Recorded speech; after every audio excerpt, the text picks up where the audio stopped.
Coucou les amis, j'espère que vous vous portez très bien.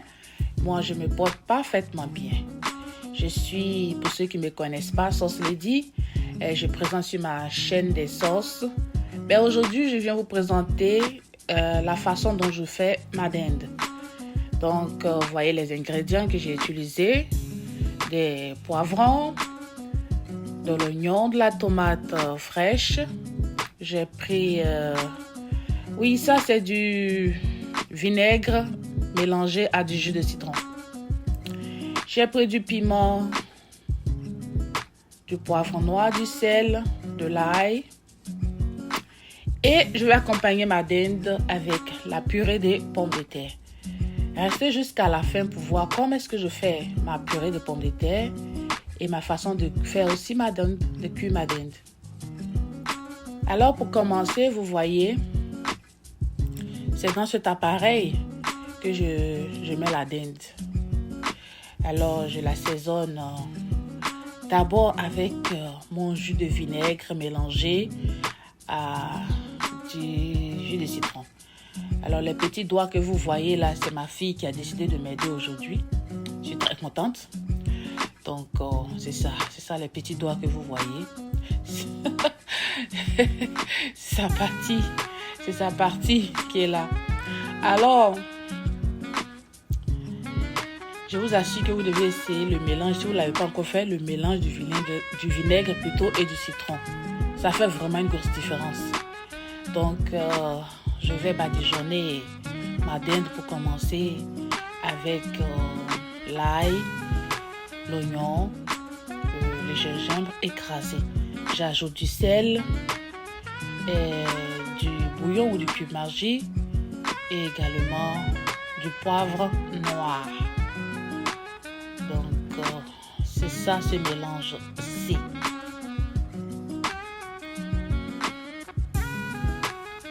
Alors, je mélange bien. Et par la suite, je vais badigeonner ma dinde. Et comme je disais, j'ai rajouté du sel également. Voilà. C'est la pâte d'ail, de gingembre, oignon qui est là. Voilà. Et j'ai ajouté donc la poudre du poivre noir. Voilà.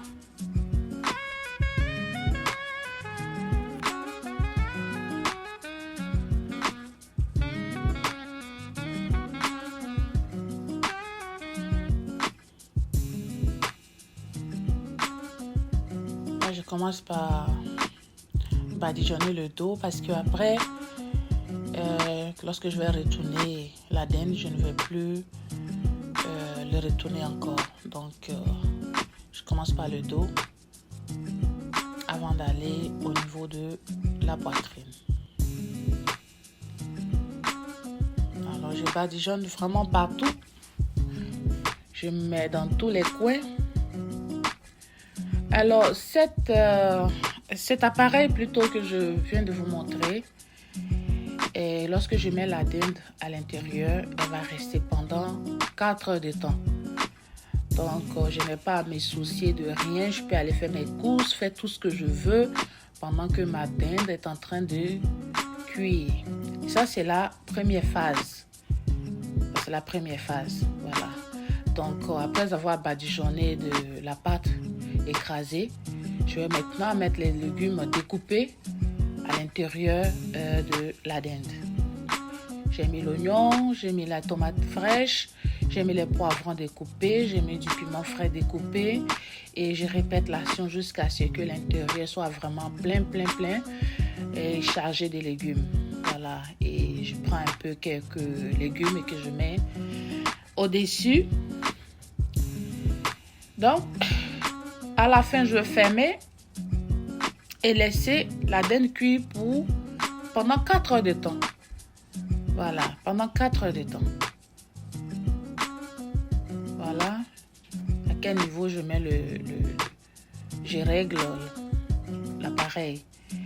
À côté, il y a certains légumes que j'ai coupés comme l'oignon, l'ail, le poivron, le piment, le gingembre que je vais mettre dans l'huile, je vais griller pour que lorsque je sors ma dinde de la cocotte minute, que je puisse encore la badigeonner, l'assaisonner encore avant qu'elle passe au four.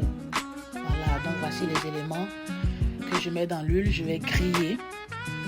J'ai mis aussi du poivron également, donc il y a l'ail, il y a l'oignon, il y a le poivron, il y a le gingembre et je mets aussi du piment.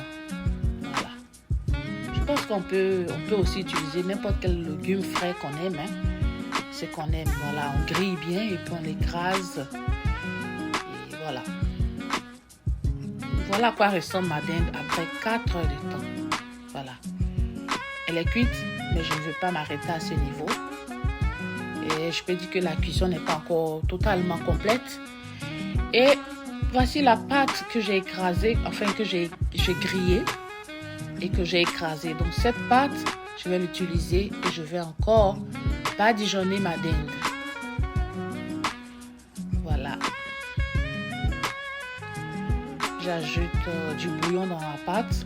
C'est la pâte des légumes grillés. Voilà, c'est cette pâte-là que vous voyez là.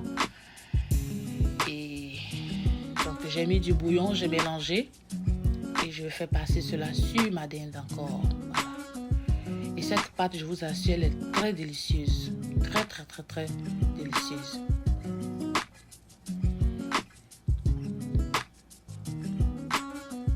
Je mets la pâte tout autour, partout, dans tous les coins de la dinde. Voilà.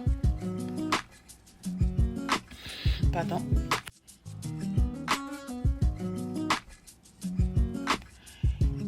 Je vais prendre quelques pincées de poivre noir je vais prendre quelques pincées de poivre noir comme vous le voyez que je passe sur la dinde.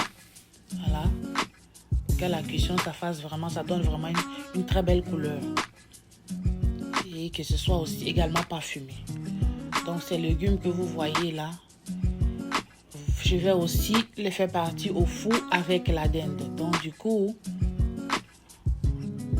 je vais mettre certains éléments. Je vais les mélanger, leur donner pour qu'ils soient déjà prêts, qu'ils aient vraiment un bon goût. C'est-à-dire que même frais, on peut consommer. Donc du coup, je mets tout ce qu'il faut. Donc le reste de la pâte grillée, des légumes grillés, je renverse dans mes légumes. Et voyez-vous, ce jus-là, c'est le jus de la dinde. Donc j'ai pris un peu de jus de la dinde que j'ai mis sur les légumes. Je vais mélanger le tout. Ça c'est du piment frais encore que je rajoute. Piment frais découpé. Donc voyez-vous les mêmes ingrédients. Légumes, tomates, l'ail, poivron. J'ajoute du sel, du piment frais à l'intérieur. Voilà. Et je vais donc faire passer tout autour de la dinde avant de le mettre au four.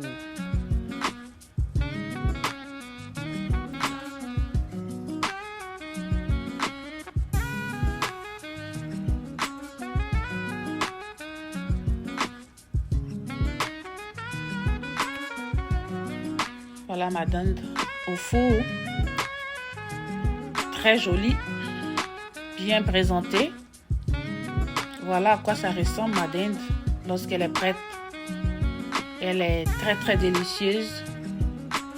Reste jusqu'à la fin pour voir comment est-ce que je fais ma purée de pommes de terre.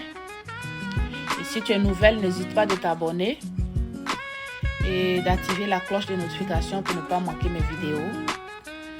Et n'oubliez pas, à vous tous mes amis, de liker, de partager. Oui, de liker pour que l'algorithme de YouTube puisse proposer mes vidéos à d'autres personnes qui voudraient apprendre de nouvelles recettes. Donc, n'hésitez pas donc de liker. Donc, voyez-vous, après avoir cuisiné ma pomme de terre, je l'écrase comme vous voyez cette pâte-là. Et je remets ma marmite au feu. Et je mets du lait. Là, c'est du lait 2% que j'ai utilisé. Vous pouvez prendre le lait qui vous sied, mais moi, j'ai pris du lait 2%. Je laisse bouillir et je rajoute du beurre. Du vrai beurre non salé. Voilà. C'est du vrai beurre non salé que j'ai ajouté dans mon lait qui est en train de bouillir. Je vais rajouter donc un peu de sel.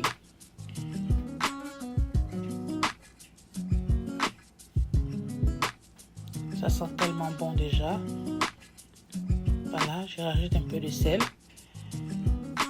Et maintenant, je renverse ma pâte de pommes de terre. Voilà, la pomme de terre qui a été bouillie, écrasée. Je la remets donc dans mon lait qui est en train de bouillir au feu. Je fais le mélange. Voilà. C'est comme ça que je fais ma purée de pommes de terre. Reste pour voir à quoi va ressembler la consistance. Et comment est-ce que je vais le déguster. Voilà. Je mélange jusqu'à ce qu'il n'y ait pas de boule. Voilà à quoi ça ressemble. Et j'arrose ici avec quelques pincées de poivre noir. Voilà, pour le rendre encore très beau. Donc c'est vrai qu'il y a beaucoup de choses sur la table, mais ce que je vais vous montrer, c'est la dinde, accompagnée de ma purée de pommes de terre. Voilà. Donc sur ma purée de pommes de terre, je vais ajouter du gravy. Donc je ne sais pas comment est-ce qu'on l'appelle en français, mais c'est du gravy qui ressemble un peu à du bouillon de dinde. Et je pense que dans une autre vidéo, certainement que je vais vous montrer le sachet pour que ceux qui ne connaissent pas puissent connaître ce que c'est que le gravy. On l'achète en sachet, on met de l'eau au feu, on renverse et on fait bouillir. Et donc ça donne ce liquide-là. Enfin, je peux dire une sauce en quelque sorte. Voilà. Une sauce qui n'est pas trop lourde. Et c'est cette sauce que je vais donc mettre sur ma viande, ma pomme de terre hachée. Voilà. Il faut que ce soit un peu légèrement liquide comme ça. Puis j'arrose ma purée de pommes de terre. Je vous assure que c'est tellement délicieux. C'est vraiment, vraiment délicieux. Et ce plat, la dinde et cette purée, ça va superbement bien ensemble.